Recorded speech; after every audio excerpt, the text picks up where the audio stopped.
এক যুবক রাতের ঘুম যার নাম শুনলে ব্রিটিশ 23 সেপ্টেম্বর 1907 জন্ম নেন ভগৎ সিং। তার রক্তে ছিল বিদ্রোহ, স্বাধীনতা সংগ্রাম। 1919 সালে জলিয়াওয়ালা বাগ নিরীহ মানুষ নির্মম গুলি চালানো হলো।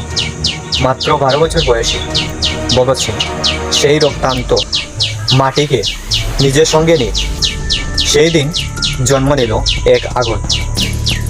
1928 সাইমন কমিশন এর বিরুদ্ধে আন্দোলন। 17 নভেম্বর লালা রাজপথ রায় শহীদ হন। এই মৃত্যুর প্রতিশোধ নিতে ভগৎ সিং জেপি স্যান্ডার্সকে গুলি করে হত্যা করেন, তারপর গা ঢাকা দেন। 1929 দিল্লি সেন্ট্রাল অ্যাসেম্বলিতে বোম নিক্ষেপ করেন, কিন্তু কারো প্রাণ নেওয়ার জন্য নয়, শুধু একটি আওয়াজ পৌঁছে দেওয়ার জন্য, ইনকিলাব জিন্দাবাদ।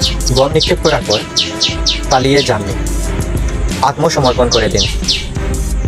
জেলেও হার মানেননি, শুরু করলেন অনশন।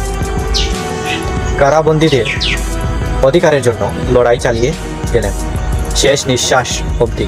1931 মাত্র 23 বছর বয়সে